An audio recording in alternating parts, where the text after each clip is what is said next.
así que conforme el Señor nos permita, en esta tarde vamos a continuar, hermanos, con esta serie que el Señor en su gracia nos está permitiendo, la serie Conociendo la persona y la obra del Espíritu Santo. Nosotros ya estaríamos en nuestro tercer sermón, hermanos, de esta serie. La primera parte de esta serie, hermanos, incluyó quién es el Espíritu Santo, donde vimos que el Espíritu Santo no es una fuerza, no es una energía, es una persona, donde al mismo tiempo vimos de que el Espíritu Santo no es meramente una criatura exaltada por sobre otras criaturas, sino que el Espíritu Santo es Dios.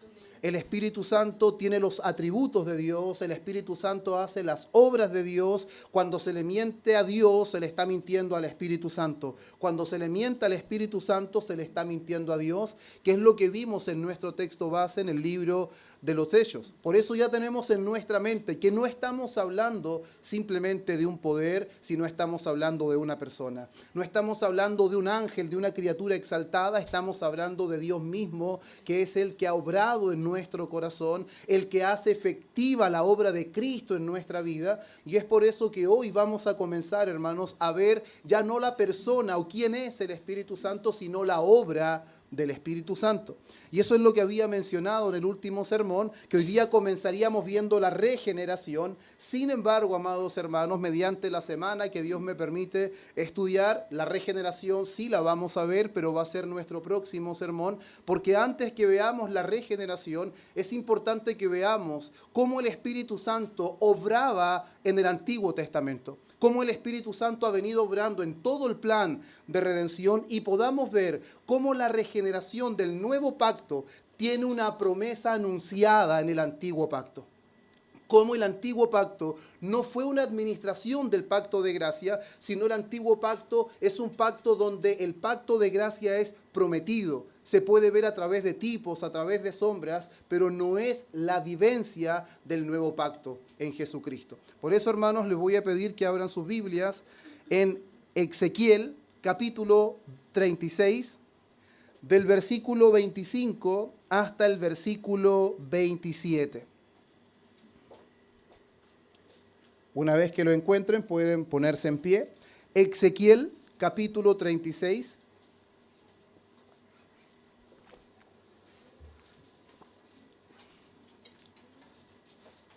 Versículos 25 al versículo 27.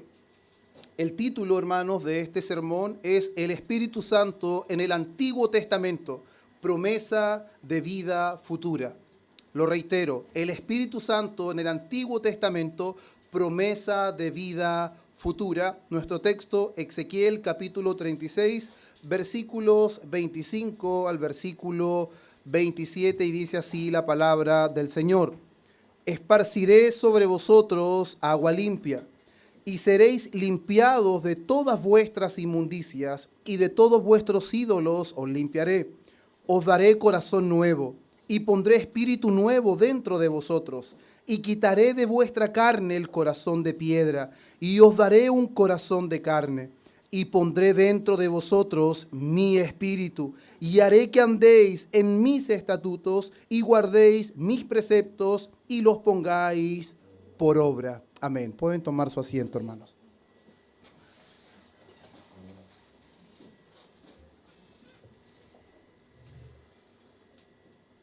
Lo primero, hermanos, que debemos considerar para que nos centremos en el sermón de hoy día es que la historia, hermanos, del Antiguo Testamento no es la historia de un pueblo que carece de revelación, no es la historia de un pueblo que camina sin compás, sin ningún tipo de entendimiento. Por el contrario, hermanos, Israel tuvo la ley del Señor. Israel tuvo los mandamientos, Israel no tenía carencia de instrucciones por parte del Señor. Además, hermanos, el pueblo de Israel tenía el culto, tenía los sacrificios, contaba con profetas, Israel tuvo los patriarcas. Sin embargo, lo que nosotros vemos de manera muy clara en la historia del pueblo de Israel es que este pueblo, a pesar de tener instrucciones claras, contar con la ley, contar con los cultos, con los sacrificios, con patriarcas, con profetas, Israel fracasó una y otra vez como nación.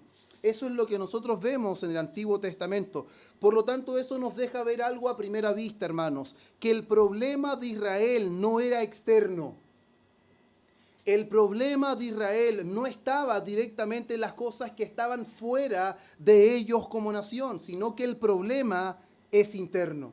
El problema no es falta de mandamientos, hermanos. El problema no es falta de claridad en las instrucciones, sino que lo que vemos nosotros es claramente que el gran problema, hermanos, es la falta de un corazón capaz de obedecer las instrucciones de Dios. No es problema de que no haya instrucciones. El problema es que no tenían un corazón capaz de obedecer a Dios. Y eso es lo que nosotros vemos, hermanos. Por eso cuando Dios habla por medio de este profeta Ezequiel, lo hace, hermanos, en medio del exilio. Israel está no en su pueblo, no en su nación, no disfrutando de lo que ellos tenían antes, sino que están en Babilonia, están en medio del juicio. Y en medio de esta situación, Dios no simplemente, hermanos, promete una reforma externa, no simplemente está prometiendo que Israel va a ser más disciplinado, que se van a conducir de una manera mucho más decente, si lo podríamos decir así, sino que lo que Dios está prometiendo es una restauración completa, es una restauración total, una restauración que nunca este pueblo ha conocido. No es algo simplemente externo, pasajero, temporal, no, sino que Dios está haciendo una promesa de una restauración completa, hermanos, una restauración profunda. Nuestro texto nos va a decir que esta restauración consiste en limpieza real del pecado. Esta restauración consiste en un corazón nuevo. Esta restauración consiste en que su Espíritu Santo no vendrá de tiempo en tiempo, no capacitará para oficios particulares, sino que su Espíritu Santo estará dentro de cada persona que es parte de su pueblo. Es por eso, hermanos, de que esta promesa en realidad es una promesa que sobresale de otras promesas o de lo que Israel estaba viviendo como nación. Y cuando nosotros tenemos esto en nuestra mente, ahí es cuando podemos irnos a nuestro texto y conocer en detalle, hermanos. Hoy vamos a ver varios puntos, pero estos puntos no van a ser tan extensos porque están conectados los unos con los otros al desprenderse del mismo texto. El primer punto vamos a ver, hermanos, cuando dice, esparciré sobre vosotros agua limpia. Cuando nosotros leemos, esparciré sobre vosotros agua limpia, lo que nosotros vemos aquí, hermanos, que la limpieza que Dios está hablando aquí es una limpieza soberana. Dios dice, esparciré sobre vosotros. Lo primero que vemos, hermanos, es una afirmación divina. Dios está prometiendo que Él lo hará. Aquí, hermanos, vemos que Él dice esparciré. No dice ustedes deben esparcirse, ustedes deben hacer algo. No, esparciré sobre vosotros agua limpia. Y como resultado de esta obra divina, aquellos que son objetos de esta limpieza, ¿qué resulta? Serán limpios. Dios promete que limpiará y el resultado, hermanos, es que serán limpios. Por eso el lenguaje que utiliza, hermanos, en este texto es un lenguaje espiritual, hermanos. No está hablando de asuntos meramente externos. No está hablando de conducta superficial del pueblo. Dios no está hablando de que los israelitas están sucios por fuera. Él no está hablando de que sus prendas de vestir necesitan recambio. No, hermanos, Él está hablando de que este pueblo está inmundo delante de Él y necesita ser limpiado. Y esa inmundicia no la pueden quitar ellos. Esa inmundicia no la pueden extirpar ellos por ellos mismos. Dios promete intervenir. Dios promete derramar o esparcir agua limpia y como resultado serán limpios. Por eso, hermanos, la promesa que se está viendo aquí a través de Ezequiel es una limpieza total. No una limpieza, hermanos, parcial. Es una limpieza total. Dice, de todas vuestras inmundicias. ¿De cuántas inmundicias Dios está prometiendo limpiar a los que componen su pueblo? De todas. todas sus inmundicias. Y no solamente promete que esta limpieza traerá limpieza de inmundicias, sino dice de todos vuestros ídolos. Dios arrancaría toda la inmoralidad de su pueblo y al mismo tiempo arrancaría todo aquello en donde su corazón descansaba. Recuerde que la idolatría no es simplemente un monumento físico, no es una escultura de piedra o de madera o de cualquier tipo de material. Hermanos, la idolatría es todo aquello donde nuestro corazón haya descanso, haya gozo, haya tranquilidad. Dios arrancaría la inmoralidad de sus corazones y al mismo tiempo arrancaría todo aquello en donde el corazón de Israel descansaba. No olvidemos, hermanos, que cuando Israel salía de Egipto, a pesar de que el mar fue abierto, a pesar de que vieron todas las plagas, cómo tocó a todo Egipto, menos a ellos, y al mismo tiempo vio cómo Dios, hermanos, sostuvo a su pueblo a lo largo de todo el desierto, aún así Israel llevaba ídolos en sus tiendas. Aún así su confianza permanecía en estatuas hechas por hombres y no permanecía completamente en Dios. Es por eso, hermanos, que esta primera parte de esta promesa es extraordinaria, porque muestra la necesidad inminente de limpieza de aquellos que profesan ser parte del pueblo del Señor. Y la promesa es maravillosa porque es una limpieza completa. Es una limpieza total, hermanos. No es algo parcial. Ahora es importante de aclarar esto. Lamentablemente, hermanos, muchos han afirmado que esta promesa de lavarnos o de limpiarnos, de esparcir agua limpia, está haciendo mención al bautismo cristiano. Pero claramente, hermanos, esto no está haciendo mención al bautismo. Esta limpieza no es igual a bautismo. ¿Por qué, hermanos? Porque en esta promesa no se menciona ningún rito. En esta promesa no se está requiriendo ningún acto por parte de los componentes del pueblo. No se les está exigiendo absolutamente nada y tampoco se habla de una señal externa. Dice, esparciré y serán limpios. Dios lo hará y como consecuencia serán limpiados. Él nos dice, deben lavarse, deben limpiarse. Él dice, yo los limpiaré. Eso es lo que está afirmando esta promesa. Por eso, hermanos, esta porción de las Escrituras está afirmando cómo Dios limpiará, hermanos, en el futuro. Dice, esparciré. No dice que ya lo esparció, dice esparciré. Es una promesa futura. Y esto también lo vemos, hermanos, cumplido en lo que el Señor Jesucristo habló junto a sus discípulos, donde dejará en claro de que esa promesa no está haciendo referencia al bautismo en agua, sino que está haciendo referencia, hermanos, a cómo Dios limpiará a su pueblo cuando su palabra sea aplicada por medio de su Espíritu. Jesús le dijo a sus discípulos, vosotros ya estáis limpios por la palabra que os he hablado. Será la palabra el instrumento que Dios utilizaría, aplicándola por su Espíritu, que resultaría en esta limpieza. La limpieza no sería ritualista, no sería ingresando, sumergiéndose en un río, en una piscina, en un lago, no. Sería una limpieza interior, sería una limpieza interior del alma, del corazón, y la llevaría a cabo Dios, y sería una limpieza efectiva. Muchas veces usted puede lavar una prenda de ropa y puede que esa mancha no salga. Puede que finalmente la limpieza que usted esperaba no funcione. Puede que el mejor Vanish que usted compre no funcione. Puede que el mejor desinfectante que usted compre no funcione. Y finalmente la prenda, usted tenga que desprenderse de eso. Y tenga que pasar ya simplemente al desuso. Pero en este caso, hermanos, la limpieza que Dios promete es una limpieza efectiva. Él limpiará y quedará limpio. Y eso es maravilloso, hermanos. Por eso, el mismo Señor Jesús en Juan 17 oró y dice, santifícalos en tu verdad. Tu palabra es verdad.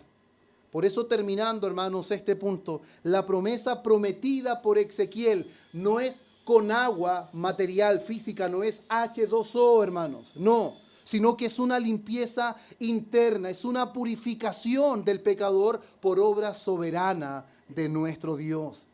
que aplicará el Espíritu Santo y el medio será su palabra.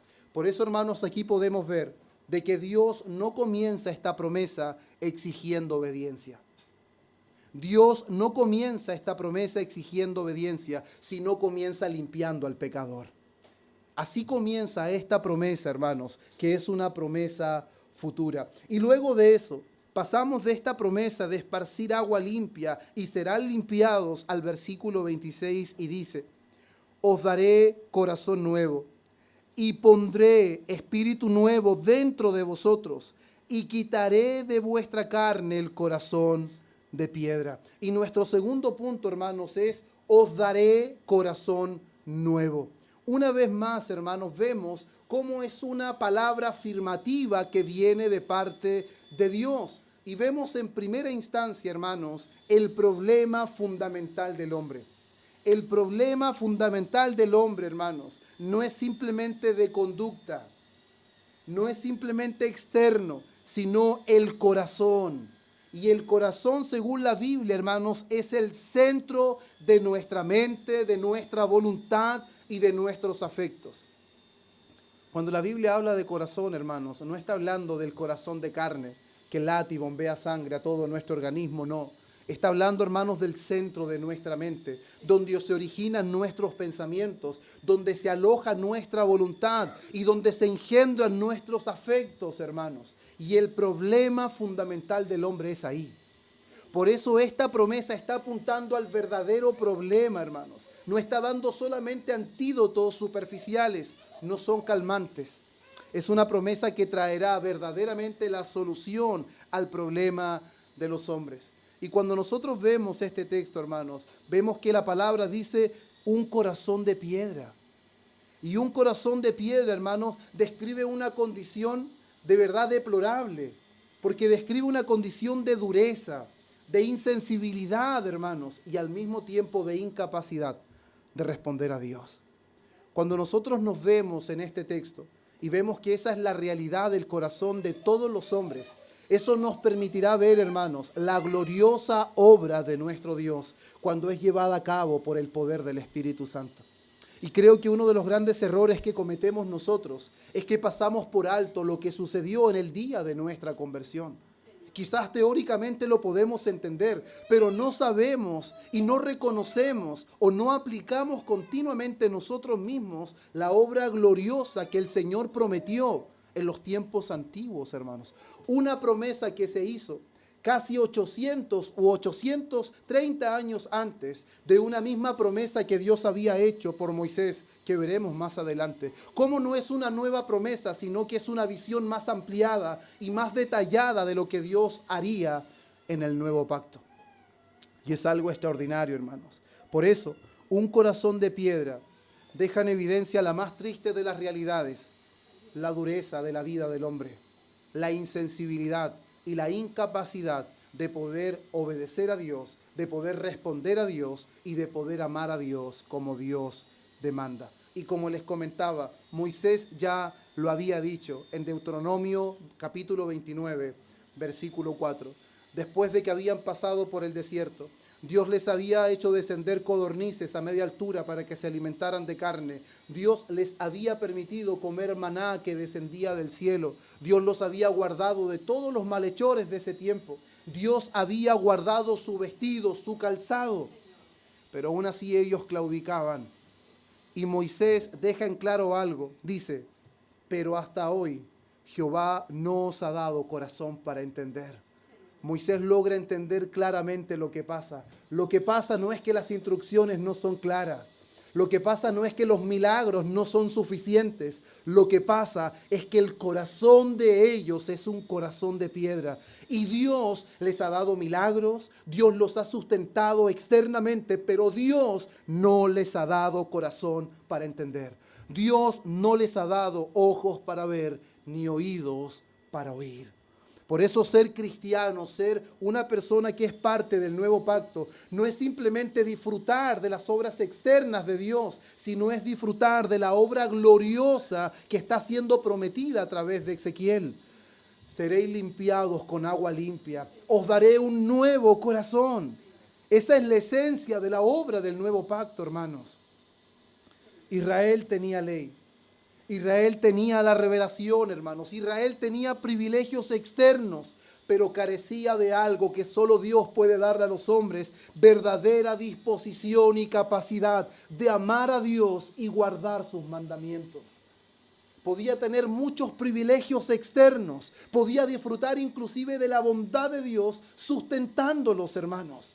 Por eso cuando decimos gracias Dios por tu sustento, gracias Dios por tu provisión, todas esas cosas son privilegios externos. Pero la gloria del mensaje, el centro del plan de redención, es esta promesa del lavamiento con agua limpia. Es esta promesa de un corazón nuevo, hermanos, que terminaría con el verdadero problema de los hombres: la incapacidad y la indisposición de amar a Dios y guardar sus mandamientos. No importa cuántos milagros podamos ver. Muchas personas en este tiempo anhelan milagros. Si hubiesen los milagros de antaño, si Dios levantara un muerto de la tumba, creerían. No, hermanos, no. Si Dios no da corazón para entender, no da ojos para ver, ni oídos para oír, todos los hombres permanecerían en incredulidad, menospreciando la bondad y el favor de Dios que los conduce al arrepentimiento. Todos, hermanos. Esa es la realidad triste, pero es la realidad. Por eso glorias al Señor. Por eso todo en el Evangelio es por Dios, para Dios. Todo es de Él y por Él y para Él, hermanos. Absolutamente todo. A pesar de todos los privilegios, eso deja en evidencia que el problema del hombre nunca ha sido falta de información. Yo estoy seguro que cuando usted presenta el Evangelio y las personas lo menosprecian, o las personas muestran poco interés, usted pensará: yo soy el culpable. Quizás me falta más entendimiento para presentar el Evangelio. Si usted le dice: necesitas arrepentirte, necesitas poner tu fe en Jesucristo, necesitas confiar solamente en Él, en su obra, en lo que Él hizo, es suficiente. El problema no está en su falta de capacidad de presentar el Evangelio. El problema está en la indisposición y la incapacidad del que está oyendo. Ese es el problema. Por eso cuando usted predica el Evangelio, no confía en la elocuencia de sus palabras, sino que confía en la promesa hecha a través de Moisés, a través de Ezequiel, a través de Jeremías, y totalmente cumplida en la persona de Cristo y con la venida del glorioso Espíritu Santo. Eso es lo que la palabra del Señor nos enseña, hermanos. Por eso el problema nunca ha sido falta de información. El problema es falta de vida espiritual, hermanos. Lo que es nacido de la carne, carne es. Y lo que es nacido del Espíritu, Espíritu es.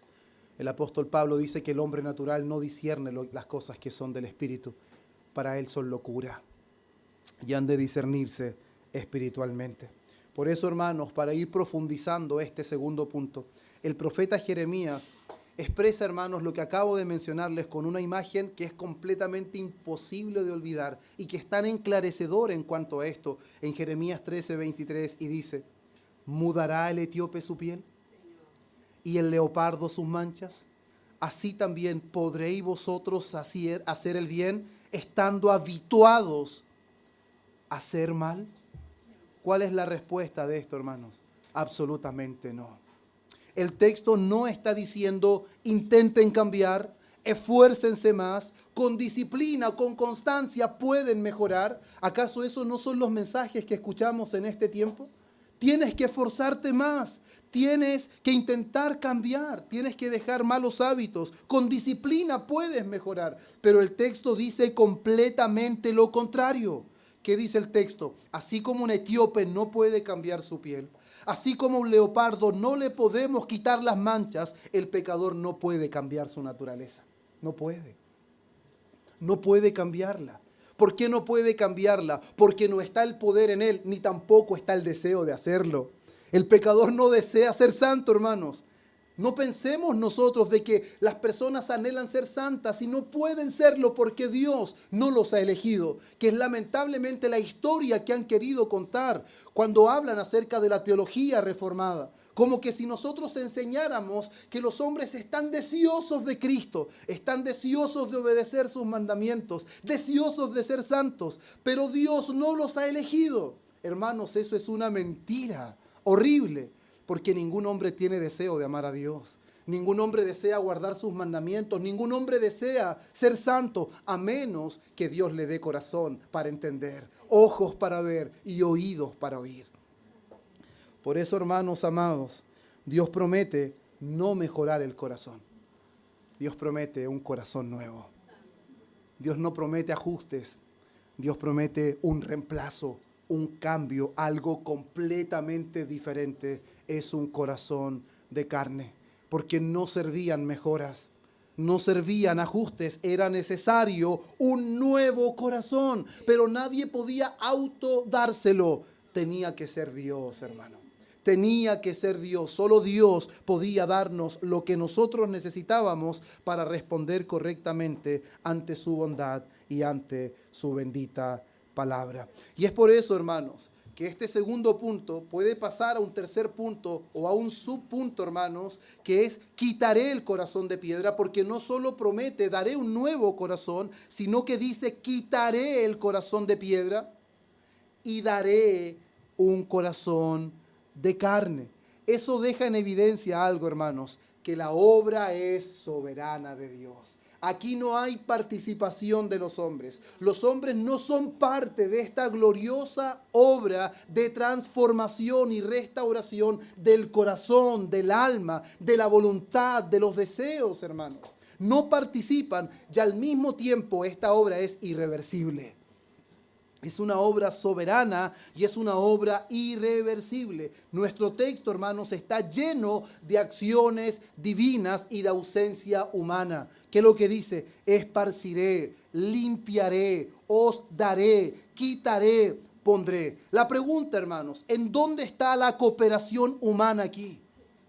¿En dónde está la gracia previniente que muchos hermanos arminianos enseñan? ¿Dónde está la gracia previniente? Ayudándole a todos los hombres por igual a responder correctamente. La palabra enseña que Dios a cada integrante de su pueblo esparcirá agua limpia y serán limpios. Les dará un nuevo corazón y lo amarán. No está diciendo que será posible y que dependerá del obrar o de la respuesta de los hombres. Dios hará y la respuesta será efectiva. No por causa de las decisiones meramente humanas. Ahora, esto anula la responsabilidad de los hombres en absoluto, porque los hombres son responsables de su rechazo, de su menosprecio, de sus propias decisiones, de ir a espalda a Dios. Pero al mismo tiempo, cuando Dios llevara a cabo esta obra, hermanos, sería el hombre el que respondería correctamente. Dios haría todo para que ahora el hombre pueda responder conforme a su voluntad.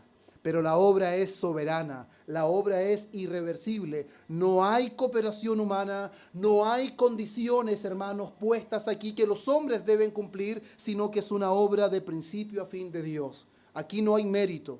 Aquí no hay esfuerzo, aquí no hay buena voluntad humana, no hay simplemente intelectualismo humano, que fue mejor decisión que los demás. No es lo que enseña nuestro texto, hermano. Dios no está mandando al hombre que cambie, Dios promete cambiar al hombre. Eso es lo que vemos en nuestro texto. Y eso es, hermanos, lo que evidencia el gran contraste entre el antiguo pacto y el nuevo pacto, donde en el nuevo pacto, el pacto de gracia, Dios hará transformación masiva sobre aquellos que son parte de su pueblo. Y qué maravilloso cuando vemos eso. Y cómo Moisés, hermanos, ya lo había anunciado. Esta esperanza de este cambio de corazón no es algo que solamente lo menciona a través del profeta Ezequiel. Deuteronomio capítulo 30, versículo 6, en medio de un pueblo contumaz, en medio de un pueblo rebelde, de un pueblo que no le bastaba ver todas las señales que Dios había hecho. Él dice, y circuncidará Jehová tu Dios tu corazón. ¿Quién lo circuncidaría? Jehová. No dice, y tú harás tratos serios con tu corazón. No, y Jehová circuncidará tu corazón. ¿Para qué? Para que ames a Jehová tu Dios. De la única manera, hermanos, que un hombre o una mujer pueda amar a Dios y pueda responder correctamente y tenga disposición hacia Él, es que Dios circuncide su corazón. Y la circuncisión no es la hecha por mano, sino la hecha por el Espíritu. cuando transforma ese corazón, cambia el corazón de piedra y pone ese nuevo corazón, que es la promesa que Dios ha hecho. Por eso, hermanos, como les decía hace un rato, lo que Moisés anunció de forma anticipada, a través de Ezequiel, Dios lo muestra de forma más ampliada y de forma más detallada, lo expone con claridad y al mismo tiempo con profundidad. Y es maravilloso ver cómo se va dando todo en desenlace, hermanos, de esta promesa, cómo el Espíritu Santo, hermanos, entraría en acción de una manera gloriosa, transformando, hermanos, al pueblo de Dios de manera completa, de manera total y de manera profunda. Y pasamos, hermanos, a nuestro cuarto punto, que dice: pondré dentro de vosotros mi espíritu. Dios es el que está prometiendo todo esto, pero el que llevará a cabo toda esta obra es la persona del Espíritu Santo, hermanos. Dios es el que promete y el Espíritu es el que realizará esta obra. Aunque es Dios el que habla, hermanos, por medio del profeta, la obra prometida será realizada por su Santo Espíritu. Eso significa, hermanos, de que el Espíritu Santo nunca estuvo ausente en el Antiguo Testamento. Nosotros lo vimos en el sermón anterior, de que lamentablemente muchas personas piensan de que el Espíritu Santo solo entra en escena en el día del Pentecostés, pero eso no es así. El Espíritu Santo estuvo presente en todo el Antiguo Testamento. De hecho, Job declara: el Espíritu de Dios me hizo y el soplo del Omnipotente me dio vida. David ora de la siguiente manera: tu buen espíritu me guíe a tierra de rectitud. Por lo tanto, hermanos, nunca ha habido vida espiritual sin el Espíritu Santo. Nunca. Nunca ha habido vida espiritual sin el Espíritu Santo. La diferencia, hermanos, es que aquí a través del profeta Ezequiel se está prometiendo algo nuevo. No solo la obra del Espíritu sobre algunos, como les decía hace un rato, no solo sobre algunos, no solo sobre oficios destacados, sino una obra de manera amplia sobre todo su pueblo y de manera permanente. Por eso nosotros escuchamos palabras como las que decía el rey David: no quites de mí tu Santo Espíritu. Muchas personas afirman que David aquí está enseñando de que un creyente puede perder el Espíritu Santo. Lo que David aquí primero nos está enseñando de que el Espíritu Santo ya es parte del antiguo pacto. El Espíritu Santo está presente en la vida y ministerio como rey de David. Pero la promesa que Ezequiel anuncia, hermanos, es que Dios limpiará y transformará a todos aquellos que componen el nuevo pacto. No solamente que habitará en algunos, no solamente que usará a algunos, sino que habitará en todo su pueblo. Esa es la gran diferencia. Y Jesús mismo, hermanos, lo confirma en Juan 14, 17. Cuando Él habla del Espíritu, texto que ya hemos visto, Él dice que el Espíritu que vendrá mora con vosotros y estará con vosotros, y estará en vosotros. El Espíritu ya estaba presente, solo de que no estaba en sus discípulos. Pero esa es la gran promesa que se cumpliría cuando se derramaría el Espíritu Santo en el día del Pentecostés. Así que, hermanos, Dios es el que promete todas estas cosas. El Espíritu es quien realizará todo esto y el pueblo de Dios será transformado desde adentro. La gran promesa, hermanos, es que el Espíritu Santo no solo capacitará externamente, sino que morará en cada individuo que es parte del pueblo de Dios. Es por eso, hermanos, de que este punto nos deriva a un quinto punto que es muy necesario: la obra del Espíritu en los oficios del Antiguo Testamento, sin salirnos de esta promesa.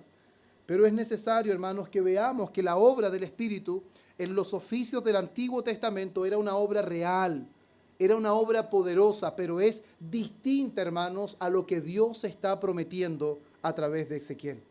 ¿Escuchó eso? En el Antiguo Testamento, la obra del Espíritu Santo era real, era una obra poderosa, pero era una obra distinta a la que Dios está prometiendo a través del profeta Ezequiel. Nosotros vemos, por ejemplo, en el Antiguo Testamento, cómo el Espíritu obró en jueces, obró en reyes, obró en profetas, obró en sacerdotes. y los capacitó de una manera especial para llevar a cabo el ministerio. Vemos, por ejemplo, cómo el Espíritu Santo capacitó a Sansón para liberar a Israel. Vemos cómo Dios ungió a Saúl para poder gobernar, fortaleció a profetas para poder hablar la palabra de Dios. Y estas obras, hermanos, fueron sin duda muy poderosas. Y eso muestra la obra real del Espíritu Santo. Pero hay que tener cuidado con algo. Esta obra del Espíritu Santo estuvo ligada a oficios y misiones específicas. Esta obra del Espíritu Santo, hermanos míos, no garantizaba una transformación interna. No garantizaba la morada permanente del Espíritu Santo. Por eso David sabía de que el Espíritu Santo lo podía dejar. De hecho, cuando Sansón peca y rompe el tercer símbolo de su consagración, dice que el Espíritu de Jehová ya lo había abandonado. Eso quiere decir de que el Espíritu había venido sobre él específicamente para liberar a Israel de la opresión de los filisteos. Eso no garantizaba salvación, no garantizaba transformación interna, hermanos. Por eso la promesa de Ezequiel es distinta. La promesa que se hace por Ezequiel es una obra interna. Es una obra general a todo su pueblo y es una obra eficaz que resultará en obediencia, hermanos. Qué glorioso es poder conocer esto. Qué glorioso es poder conocer esta promesa que fue anunciada tantos años antes, hermanos, por Moisés, también por Ezequiel, también por el profeta Jeremías, hablando de la necesidad urgente de la intervención de Dios, no externamente, sino en el corazón. Cuando vemos esto, hermanos, entendemos la realidad de por qué un creyente ahora sí tiene disposición. ¿Por qué un creyente que no anhela la Escritura, un creyente que no anhela orar, un creyente que no anhela obedecer al Señor? Es una contradicción de términos. ¿Por qué, hermanos? Porque estaríamos desechando no lo que los hombres dicen, sino lo que Dios prometió que sería. Dios prometió este cambio, hermanos, una restauración interna absoluta, radical, hermanos. Es una obra divina, no humana. Por eso también, hermanos, nuestro sexto punto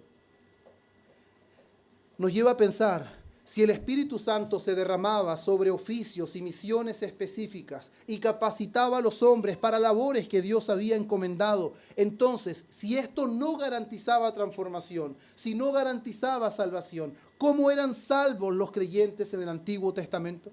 Si el Espíritu Santo no era una señal inequívoca de que eran salvos, Saúl tenía el Espíritu Santo para gobernar, lo capacitaba, pero él no sabemos, no conocemos, según lo que vemos en la Biblia, él no fue salvo. Él no fue salvo, él prefería la gloria de los hombres antes que obedecer a Dios. Eso deja en evidencia, hermanos, de que el Espíritu Santo no había transformado su vida. No había restauración interior, no había deseo por obedecerle. Por eso es algo que se comete muy continuamente, confundir la obra del Espíritu Santo del Antiguo Pacto con la obra del Espíritu Santo del Nuevo Pacto. Son dos cosas muy diferentes. Ahora, los creyentes del Antiguo Testamento, hermanos, fueron salvos de la misma manera en que somos salvos nosotros. ¿En qué sentido? Los creyentes del Antiguo Pacto fueron salvos por gracia, no por obras, no por cumplir la ley, no por méritos, no por sus rituales, no por los sacrificios. Ellos fueron salvos por gracia.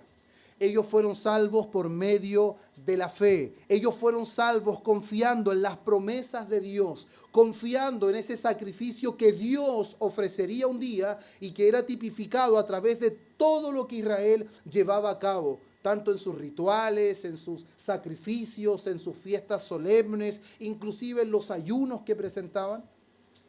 Ellos fueron salvos por gracia, mediante la fe, confiando en las promesas de Dios y sin perder de vista por la obra real del Espíritu Santo. Porque ni un creyente, ni antiguo testamentario, ni neotestamentario, podría confiar en las promesas de Dios, podría anhelar la voluntad de Dios sin la intervención del Espíritu Santo, hermanos. Nunca hubo y nunca habrá salvación sin el Espíritu. Nunca, hermanos.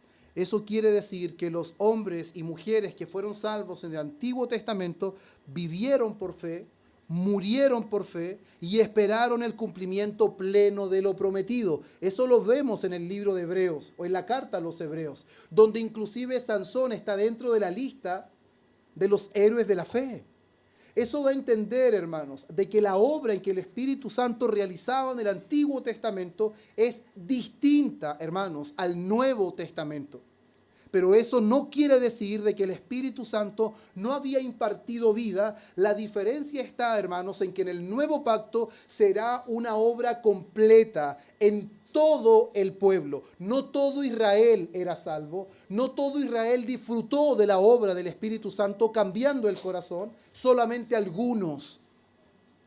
Y esos algunos eran los que confiaban en Dios, los que amaban a Dios. Por ejemplo, un Josué, a pesar de todas las obras que Dios hacía, el pueblo seguía tras otros dioses y Josué alza la voz y dice: no sé ustedes, pero yo y mi casa serviremos a Jehová. Ahora, ¿cómo un hombre puede amar a Dios y obedecer a Dios ante la oposición de un pueblo entero? Porque el Espíritu había obrado en su corazón. No hay salvación sin la intervención del Espíritu. La diferencia está en que en el nuevo pacto la obra es más profunda, es más amplia y alcanza a todo el pueblo. Está sustentada bajo mejores promesas porque está dentro del nuevo pacto. Por eso, hermanos, la plenitud de esa obra que podemos ver, hermanos, de manera muy reducida en el antiguo pacto, será impartida, hermanos, por el Espíritu Santo en el nuevo pacto. Cuando se está dando esta promesa, aún no ha llegado ese tiempo. La salvación, hermanos, siempre fue la misma. Es la administración que hace el Espíritu Santo, hermanos, la que avanza hasta el cumplimiento del nuevo pacto. Por eso, hermanos, así Ezequiel no está anunciando el inicio del Espíritu. El Espíritu estaba presente inclusive en la creación, hermanos, del mundo. El Espíritu Santo no aparece en escena en un momento determinado. El Espíritu Santo es parte de la Trinidad, hermanos. El Espíritu Santo es Dios, es parte de la creación. Él es creador, no es parte, no es criatura, hermanos. Él no está anunciando el inicio del Espíritu, sino Él está dando a entender que llegará un día en el que Dios asegurará por su Espíritu la obediencia de todo su pueblo. Cuando entendemos esto, hermanos, llegamos a comprender gran parte o la parte fundamental de lo que significa ser un hijo de Dios, donde Dios llevaría a cabo toda esta obra, limpiará con agua limpia, arrancará la inmundicia de su pueblo, arrancará la idolatría de su pueblo, pondrá un corazón nuevo, pondrá dentro de ellos su espíritu. Ya el espíritu no obrará como del antiguo pacto, obrará desde adentro. ¿Para qué? Para asegurar que su pueblo le obedezca. Por eso la obediencia es la señal más clara, hermanos, de que Dios ha obrado en nuestra vida. Y pasamos, hermanos, a nuestro último punto, que dice: haré que andéis en mis estatutos. Este es el resultado de toda la obra que Dios está prometiendo por medio de Ezequiel. La obediencia, hermanos, como fruto de la obra del Espíritu Santo. La obediencia, hermanos, en un creyente no es parte simplemente de su esfuerzo, no es parte solamente de su buena disciplina, a pesar de que siempre el creyente es llamado a ser disciplinado, a hacer uso de los medios de gracia, a no distraerse con este mundo, a no enredarse en las cosas de este mundo. Pero la obediencia real que agrada a Dios siempre es fruto de la obra del Espíritu Santo. Vea el orden de nuestro texto, hermanos.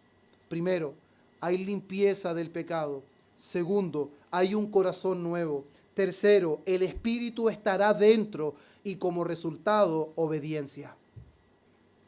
Como resultado, obediencia. Si no hay obediencia observable, si no hay obediencia visible, es porque no ha habido limpieza del pecado, es porque no hay corazón nuevo y es porque no hay espíritu dentro del que profesa ser creyente, hermanos. Por eso es tan importante que entendamos esto, porque esta es la promesa de Dios, no es la promesa de Ezequiel, hermanos amados. La obediencia no produce vida. La vida produce obediencia.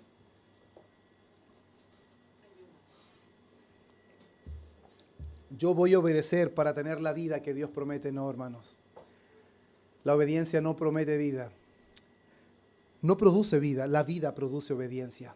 El que tiene vida dentro de sí, que el Espíritu Santo ha impartido, resultará en obediencia. Por eso algo importante, hermanos, antes de ya pasar a nuestra conclusión. Dios no baja el estándar de su ley. Su ley no cambia, hermanos.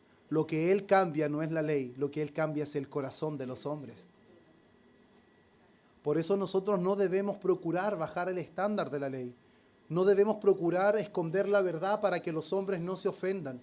A través de la ley es el instrumento que Dios utiliza para que los hombres vean su pecaminosidad y puedan verse perdidos y puedan ver que necesitan urgentemente un Salvador, hermanos. Y cuando un hombre lee la ley y ve su pecado, ya el Espíritu está obrando, porque nadie vería su pecado a través de la ley. Cuando vemos la ley sin los ojos que Dios puede dar, sin los oídos que Dios puede dar, sin el corazón para entender, solamente veremos una cantidad de mandamientos que no tendremos disposición de obedecer. ¿Qué se cree Dios que nos da tantas órdenes? Si en realidad quiere hacer algo de mí, que me cambie. Si en realidad me necesita que haga algo. Esa es la postura de nosotros, sí, la obra del Señor. Pero todo cambia cuando Dios obra en la vida de alguien. Por eso, hermanos, Ezequiel 36 no está describiendo lo que Israel ya era. Él está describiendo lo que Dios prometió hacer. Israel no había experimentado esta promesa. Ellos estaban en exilio, estaban en juicio, enfrentando dificultades por lo que les caracterizaba siempre. Lea el Antiguo Testamento. Y volvió Israel a hacer lo malo ante los ojos de Jehová. Y volvió Israel a hacer lo malo ante los ojos de Jehová. Cuando puso los jueces, cada quien hacía lo que bien le parecía. Esa es la historia de Israel.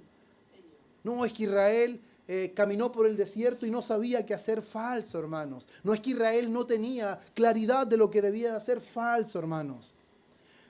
Cuando no obedecemos y cuando no amamos a Dios y cuando no anhelamos su palabra y cuando no deseamos orar y cuando no anhelamos estar ante el Señor, no es porque las instrucciones no sean claras.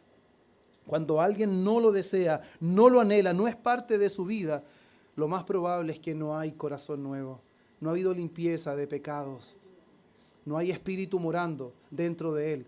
Porque la obediencia es resultado de todo eso. La obediencia no trae todo eso. ¿Y Dios qué hizo, hermanos? Dios promete limpiar al pecador. Dios promete transformar, hermanos, el corazón del pecador. ¿Y qué más? Habitar en medio de su pueblo. Su espíritu dentro de aquellos que serán componentes de su pueblo. Es una obra completa. Es una obra soberana y es una obra eficaz. No es simplemente una gracia que Dios da a todos para que el hombre responda. No, Dios hace la obra y esa obra es eficaz, hermanos. Esa obra resulta en limpieza, esa obra resulta en transformación. Y haré, pondré, quitaré, daré. Claramente son obras divinas, hermanos. Y resultará, como leíamos el último texto, y haré que andéis en mis estatutos y guardéis mis preceptos y los pongáis por obra. Como dice también a través del profeta Jeremías, y pondré mi temor en el corazón de ellos para que no se aparten de mí. Dios es el que asegura la perseverancia y la obediencia, hermanos, de su pueblo. Por eso, hermanos amados, y a quien aún no disfruta de esta promesa, porque todos los creyentes disfrutamos en la actualidad de esta promesa que se hizo hace tantos años, pero quien no disfruta de esta promesa, hermanos, lo que la ley no pudo producir, lo que los sacrificios no pudieron lograr, lo que el corazón humano jamás pudo ni podrá alcanzar, Dios lo prometió hacer por su Espíritu. Y esta promesa, hermanos, alcanza el cumplimiento pleno en la obra de regeneración en el nuevo pacto. Por eso era importante que viéramos esto antes de estudiar la regeneración, porque no es el inicio de la vida espiritual, sino que es el cumplimiento de la obra en plenitud, hermanos. Es la seguridad y el alcance de todo el pueblo de Dios como cumplimiento de la promesa de Dios. Ahora, ¿qué debe hacer un creyente cuando conoce estas cosas a mayor profundidad? Su gozo debería ser indescriptible, hermanos. Su gozo debería ser pleno porque logra entender qué es lo que Dios tuvo que hacer para que él respondiera de manera correcta. Qué Dios tuvo que hacer para que su corazón pudiera mirar a Dios y amarlo, aunque imperfectamente, pero de manera sincera. para que pudiera amar sus mandamientos y fueran un deleite para Él. Y ahora, ¿qué debe hacer el que aún no está en Cristo? Debe alzar sus ojos al cielo y ver que Él no puede hacer absolutamente nada que agrada a Dios. Sus esfuerzos son inútiles. Debe solamente confiar en aquel que puede cambiar su corazón, transformar su vida y hacerlo parte de los redimidos, porque este no es algo que hicimos nosotros y que jamás podríamos hacerlo. Solo Dios lo puede hacer y solo Dios lo hizo en aquellos que somos parte de su pueblo. Amén. Oremos, hermanos. Padre bueno, oh Señor, te damos gracias. Gracias por este tiempo precioso que nos has dado, que nos has concedido, Señor, en medio de tantas dificultades, de tanto caos en nuestra zona, incendios en diferentes lugares, Señor, muchas personas damnificadas con esto, muchas personas quedaron sin hogar, muchos lugares destruidos, Señor. Pero, Padre mío, confiamos en tu buena, agradable y perfecta voluntad. Creemos, Señor, que nada de esto escapa de tu mano. Absolutamente nada escapa, Señor, de tu control. Solo clamamos, Señor, por misericordia, por aquellos que están padeciendo y sufriendo. Y damos gracias, Señor, por la vida de nuestros hermanos que pueden estar bien, Señor, en el hogar de nuestra hermana Sara. Y a pesar, Señor, de lo que está ocurriendo, tú les has dado calma y paz. Pero nada de esto sería real, Señor, porque el impío corre sin que nadie lo persiga. Pero el justo está confiado como un león, no por su justicia, no por su obediencia, sino porque reconoce que su vida está en tus manos, Señor. Estamos en tus manos porque tus manos nos recogieron. Tú nos vistes ensangrentados, nos vistes desprovistos, nos vistes lanzados en el camino, sin vida, sin esperanza.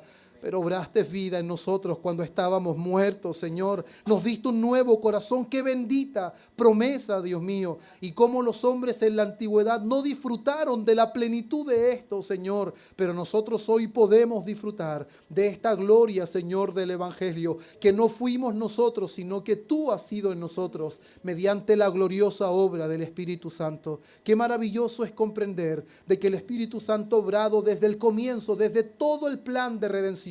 Y sin Él no habría salvación, sin Él no habría vida dentro de nosotros, sin Él no habría verdadera comunión con Dios, sin Él no habría verdadera obediencia. Por eso te damos gracias, Espíritu Santo, por tu obra continua en nuestras vidas, que este sermón sea aplicado eficazmente en nosotros y nos prepare, Señor, si así es tu voluntad, para el próximo sermón, para ver el cumplimiento de esta gloriosa promesa y podamos entenderlo a la luz del nuevo pacto. Te damos gracias, Señor, en el nombre de Cristo. Amén y amén.